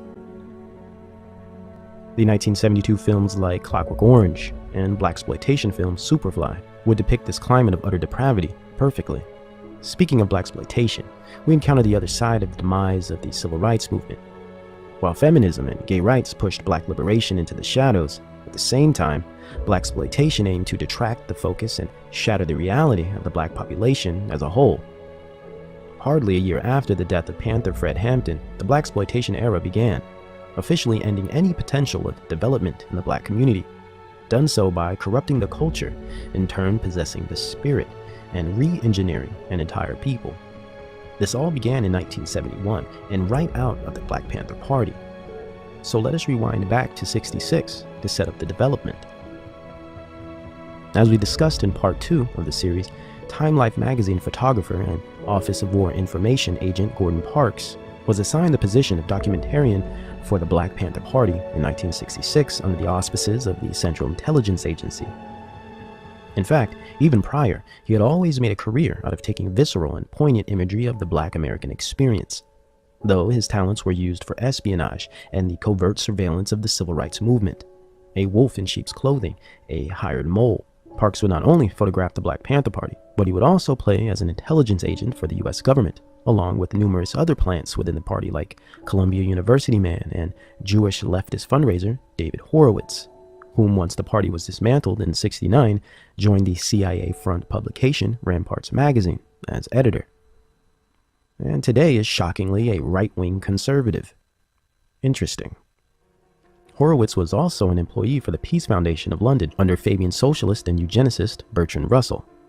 Another prominent agent was Panther member Elaine Brown, who would play as a honeypot and eventually introduce Huey P. Newton to heroin through a backdoor drug-running racket developed through Horowitz, as well as documented FBI agent Richard Aoki of Berkeley University's Young Socialist Alliance. He joined the Black Panther Party in 1966. As a top-level informant, Aoki was commissioned to provide the party with an arsenal of weapons to radicalize the group. At this point, the party took on a much more aggressive and confrontational direction. Prior to Aoki's joining, the Panther Party was innocuous, yet still a communist justice league. They were simply starting school breakfast programs and holding peaceful meetings focused on community building and education. Gordon Parks played a key role in this secret intelligence orchestrated radicalization of the Black Panther Party in Oakland, California. He single-handedly sensationalized the armed and dangerous reputation of the party by making their weapon-brandishing images famous. Parks would produce some of the most significant agitation propaganda of the era, all the while frightening society and demonizing the black people. While Richard Aoki stoked the ideological flame by inciting violence with endless supplies of intelligence-provided weapons and deep socialist and leftist rhetoric. This would go on until 1969 when the party was officially disbanded with the assassination and brutal murder of Fred Hampton by the FBI. The Panthers were finished, but Parks' career was only just beginning. During this time, he also worked as a consultant of Hollywood productions. This is what we would call today an intelligence liaison, like Chase Brandon, for example. Secret intelligence has always been directly connected to Hollywood, just as much as it is to the occult. They play as a subversive trinity that has had the ability to construct societies since its inception. So it only makes sense that Parks would develop his career further in Satan's theater. He continued his exploitation of black life by producing a successful series of documentaries based on ghetto life called The Learning Tree that same year of '69, becoming Hollywood's first major black director. By 1971, Parks had spawned the most vile and detrimental film genre to date, blaxploitation, with breakout film Shaft. While Parks became a legend and pioneer of a genre, with the help of Jewish writers and production studios and foundation funding, of course, he destroyed the prosperity of a culture by utilizing a powerful mind control medium like entertainment to redefine and re-engineer an entire population of people. Blaxploitation would go on to attack modesty, righteousness, and all things pure and good within the nature of black behavior. Its modification would take a disturbing turn from 1971 forward. Interestingly, he was used by the same organizations that funded and directed the civil rights movement. Many Jewish organizations abandoned the civil rights movement once it ceased and went on to Hollywood to produce blaxploitation cinema, like Herbert Marcuse of the Frankfurt School.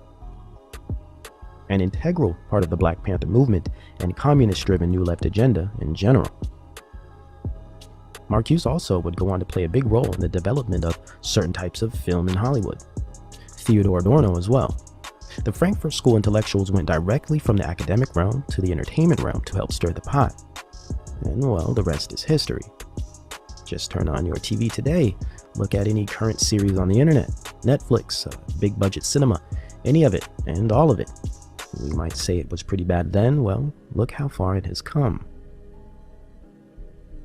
Mind control programming and entertainment soul-sucking garbage.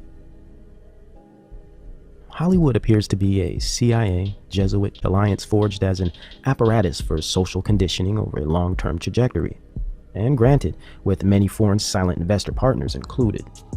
This alliance indeed predates the film industry. It goes as far back as the Crusades, and we are aware of the coalition between the Crown and Vatican City. Though the CIA came out of the OSS, well, the OSS was a descendant of British intelligence, which goes directly back to the witch John Dee, the original 007, further connecting intelligence, the occult, and stagecraft media entertainment. Back to Gordon Parks. By 1972, and in typical fraternal brotherhood fashion of the elite, nepotism kept the blaxploitation genre moving swiftly. a genre that I consider an intelligence-manufactured MK Ultra program, most likely cooked up in the Tavistock Institute. Gordon Parks Jr. would release the silver bullet film that defined the genre, Superfly. This dude is bad, and he ain't just fly. He's super fly, yeah. Super fly. It's a big score. $1 million in cash, yeah. The big one. This is a chance, and I want to take it. Now. Or I have to kill somebody. Before somebody ices me. What kind of money are we talking about? That much. But now that I took all this chance for nothing, and I go back to being nothing. Working some jive job for chump change day after day, because that's all I'm supposed to do, then they won't have to kill me, because that ain't enough. Ain't I clean, bad machine, super cool, super mean, feeling good for the man, super fly, here I stand, secret smash, every brand, bad in the bed, I'm your pusher man. Can a super fly Harlem dude beat the system? He's got a plan. Just stick it to the man. He's super hood, super high, super dude, super fly. It was released in 1972 and started the pimp and hoe, smoke and blow culture of the 70s. One that would continue for decades and is still very live and well today. As Gordon Sr. passed the torch, his son would drive the dagger a bit deeper into the hearts of a culture with his smash hit and cult classic, Superfly, where drugs, violence, and lust became fashionable and endearing, and of course striking a fierce dialectic politically in society by sexualizing and objectifying women on screen during the height of the women's liberation movement, which was also the same time as the height of the sexual revolution. 1972 strangely produced the strongest feminist movement and objectification of women media productions all in the same year. Another excellent example of agitation propaganda, especially when you confirm that the CIA was, for one, behind the formation and guidance of the feminist movement, and two, behind the production studios that were releasing consecutive smut material. The book Joy of Sex was a bestseller, and Playboy was the lead publication nationwide. Interestingly, the feminist movement focused on support of lesbianism and denouncement of female sexualization. Yet it simultaneously promoted free love and irresponsible sexual relationships for women. Not to mention, blaxploitation films shamelessly promoted prostitution, rape scenes, and black women as harlots and swindlers. Yet the same year, the first black woman in history ran for president, Shirley Chisholm. If one wants to seriously screw up the mental state of a society, this is surely one way of doing it. Blaxploitation films would continue and increase in their depravity throughout the decade. Notorious films like The Mac would solidify pimp culture and drug dealing in the inner cities. Actress Pam Grier in her films like Coffee and Foxy Brown would indoctrinate women with a Jezebel spirit that is still extremely prevalent today and cannot be missed anywhere in Hollywood or the entertainment industry.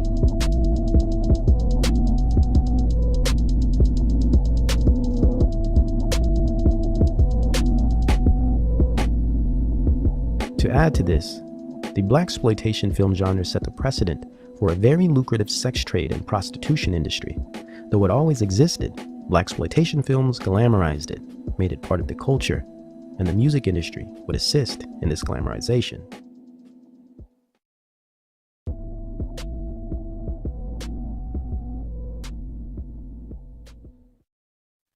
To be accurate, Parks cannot actually take credit for creating the first blaxploitation film. In fact, it was first done by a lesser-known, independent producer named Melvin Van Peebles, with his sloppy and perverse film Sweet Sweetback's Badass Song, which was no more than a sad excuse for a black liberation flick that relied on sex, vulgarity, and violence to retain viewership. Brazen and cheap, it opened with a graphic pedophile scene, as well as a typical black buck sex scene that foreshadowed the adult industry that was getting ready to take off in a few years. And again, the nepotism continued with his son's work, Mario Van Peebles, who would later continue the debasing legacy of Van Peebles Sr. by creating a new age blaxploitation era of his own with his cult classic film New Jack City in 1991, which set the stage for many other hustler and thug films that complemented the gangster rap industry wave of Dr. Dre and Snoop Dogg. Coincidence? I think not. So blaxploitation has never ended and is as alive and well as it was in 1972. But in 72, things were just forming, and new waves of cultural influence were being created for very little money, but at the spiritual expense of millions. Blaxploitation became a cold-blooded social weapon, and as Curtis Mayfield quoted, a commercial for cocaine, settling the precedent for an up-and-coming adult film industry and lucrative drug market, especially the cocaine market, that would hit its peak in 1977 and wreak havoc into the 80s with crack. Blaxploitation films would take a historical seat in the archives of classic social engineering media, feeding into the debasement of culture and the proliferation of the prison industrial complex. Once again, by establishment intelligence and foundation-funded production studios, blacks were used to not only destroy themselves, but to create demonic culture and assist in the demoralization of a nation. And the 70s is where it all took place. Another large-scale industry that was being structured during this time was in the area of academia, social sciences, and the new age culture of knowledge, or epistemology, which is the study of knowledge, how we know what we know. The 70s relied on the journey of self-help to be precise, and man-focused salvation as a defining feature of the decade. Some might call this period the growth of mind sciences. I prefer to call them spirit sciences. And it is understood that many of these sciences already existed and had quite the following, like L. Ron Hubbard and his Scientology cult, for instance, as well as the work of Alan Watts and those like him, whom were both intelligence operation representatives. But Hubbard and the spirit sciences in general would have a formidable opponent in the competition for the social hive mind by 1971. Interestingly, this is the period when government documents describe as a time when the MK Ultra projects were brought to a halt and discontinued. Yet from the year of 71 forward, hundreds of mind cults and spiritual enclaves began to sprout throughout the country, and it is no coincidence that the leaders behind these groups and philosophies were always directly connected to secret intelligence and elite organizations, and used techniques in their teachings that mirrored precisely those practicing MK Ultra sub-projects, giving more reason to believe that, in fact, MK Ultra had only continued from the early 70s and on, but much less behind government facility walls and far more within the public sphere, academic circles, and of course throughout the many spiritual cults and self-help groups of the New Age culture. And this new outgrowth of domestication of high science mind control known as MK Ultra was exemplified best by one extremely influential man of the period. His name is Werner Erhard. Born John Paul Rosenberg, the founder and creator of the most successful mind conditioning science ever created, EST, Erhard Seminar Training. In 1971, Erhard gave his first seminar in San Francisco, California. Erhard's influences and mentors expose his work significantly as truly representing nothing more than a corporatized offshoot of Tavistock Institute techniques of human behavior modification, also known as MK Ultra. To start, Erhard was an integral member of the Huxleyan Human Potential Movement. He was also a representative for the Esalen Institute, both Central Intelligence Front organizations. Not surprisingly, he was a student and friend of Alan Watts, also a student of intelligence psychologist Carl Rogers and Abraham Maslow. Erhard was skilled in Dianetics of Scientology as well as hypnosis. He was well trained in the science of hypnosis and psychocybernetics, in which he studied under Maxwell Maltz. In other words, Erhard was a mind control expert in every sense of the word. He was presented as a guest speaker for nearly every elite university: Yale, Dartmouth, Berkeley, MIT, Oxford, Harvard, Stanford, and the list goes on. He was also an investor and associate of SRI, Stanford Research Institute, and he participated in the MK Ultra remote viewing trials, along with many other human behavior and mind science studies, directly connected to NGOs, non-government organizations like UNESCO. He also started his own, a global government eugenics front called the Hunger Project, which today touts a Herculean 1 million members and representatives. Today, his mind conditioning science is called Landmark worldwide and is the most successful corporate training and team building program to date.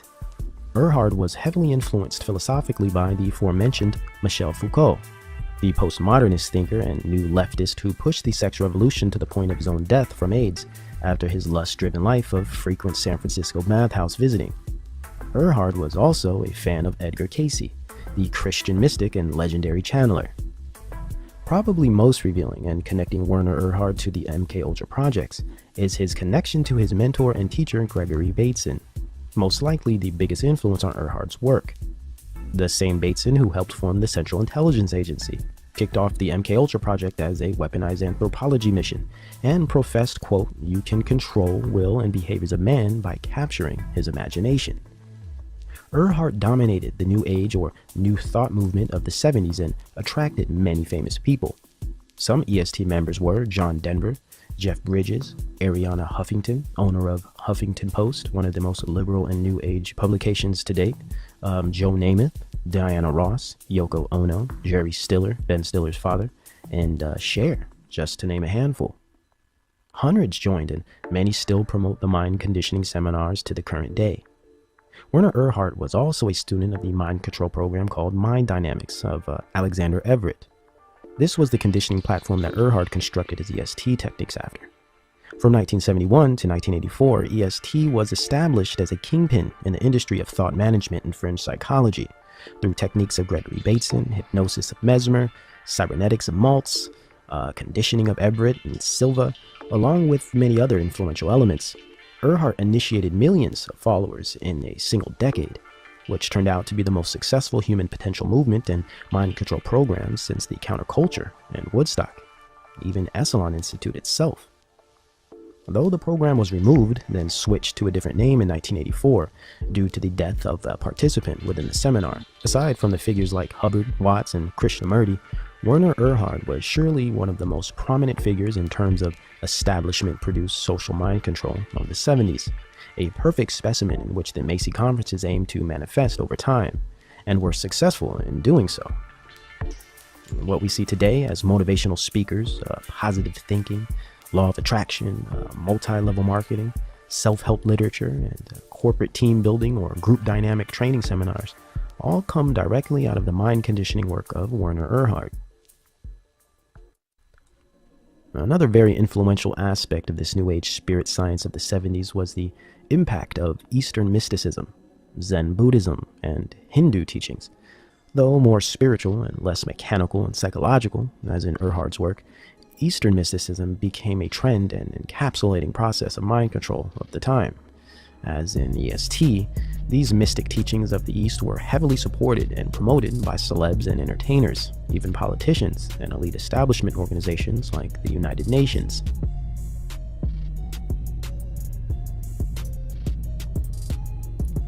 This mysticism displayed itself most significantly in the form of what was called TM, or Transcendental Meditation, an art of spiritual possession and mind control in one, packaged as an enlightening and healing experience, and sold to the masses by arguably one of the most famous cult gurus in history, Maharishi Mahesh. Though Maharishi made his movement global in the 60s with the help of groups like the Beatles and the Beach Boys, by the 70s, TM became a household name, boasted millions of followers worldwide, and even developed university-level courses, as in the Maharishi University of Management curriculum in Santa Barbara, California, and also in Fairfield, Iowa.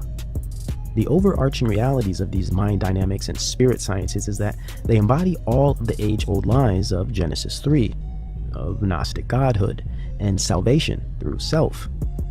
Moreover, the denial of God and the requirement of salvation through Christ and Christ alone.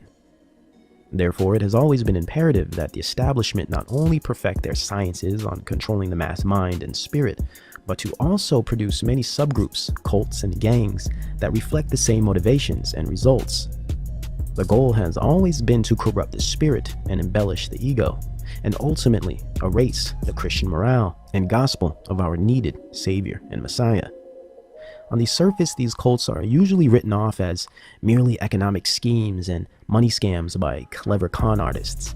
But esoterically, they have always been about mass mind control and subverting large populations in efforts to create neo-pagan feudalist subcultures that would assist in the facilitation of social engineering projects, and eventually resulting in a hedonistic global citizenry of serfs and cattle farm megacities.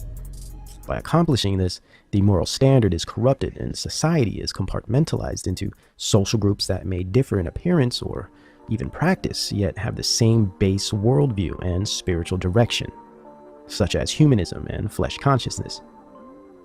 This worldview and spirituality will always be antichrist and always be self or in-group focused. Hence our epidemic today of selfie culture, hyper-environmentalism and pseudo-conservation, narcissism and identity politics, lust programming, essentially in-group dynamic mind control and macro conditioning. Therefore, through these subgroups and thought cults like TM, Scientology, or EST, the establishment produces a broad strata of managed perspectives and identities, formulated at the core by occult practices and esoterics, with humanist ideals. Done so through the manipulation of culture by utilizing drugs, network media, entertainment, the academic system with an invented expert class, and various influential personalities and celebrities. Possibly one of the best in-depth explanations of this operation is the SRI policy study of 1974 called Changing Images of Man. It describes this undeniable argument with striking documentation and step-by-step methodology. Anyone that would attempt to refute these findings would find it in their best interest to research these detailed studies first. The 70s posed as a prime era to produce many leaders to run countless groups that would over time form large populations of mind-controlled individuals that, by proxy and default, would create cultures and movements that reflected the teachings and belief systems of those leaders.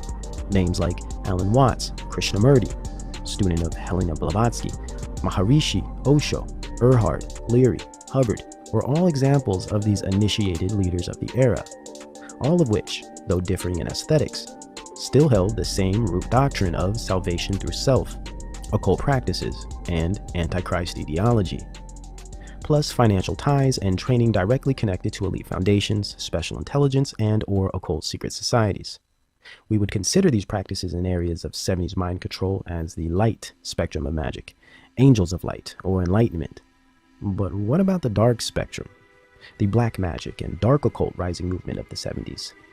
As much as there were gurus and yogis promising salvation through searching within and happiness through meditation or conditioning the mind, there were leaders and occultists selling the same message, yet providing a much darker approach to finding its destination.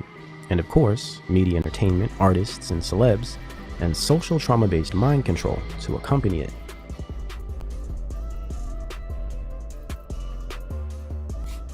If you haven't noticed, they are programming society, especially millennials, into being liberal Marxist socialists or right-wing patriotic nationalists, going head-to-head to fulfill the establishment's alchemic marriage via controlled proxy wars.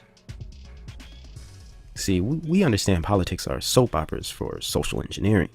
It helps shape perspective and helps make our post-reality appear real. So it is inherent that they get us all to participate, to believe, and to accept. So they manipulate our thoughts via emotion, controversy, and carnal desires, to in turn diminish our use of logic and guarantee our allegiance to their magnum opus or great work. We are victims of mass psychology, spiritual possession, and the desensitization from advanced technology. So as a society, in general, we tend to suffer from an encompassing stretch of ADHD, and our reality needs to be scripted, like a movie or TV show, to keep our attention. Otherwise, we would not care about politics or anything at all for that matter. They must design our reality to ensure our perspectives and actions are properly guided and controlled. We as citizens and individuals have been completely separated from all things good and true. And at this point, the Most High God through His Son Jesus Christ is the only thing that we can lean on for strength and understanding. For all these things have been already written and must be fulfilled to bring forth the day of judgment and the gathering of His people. As we await this day, we stay faithful in anticipation, strong in mind and spirit, and expose the darkness as it plays out before us.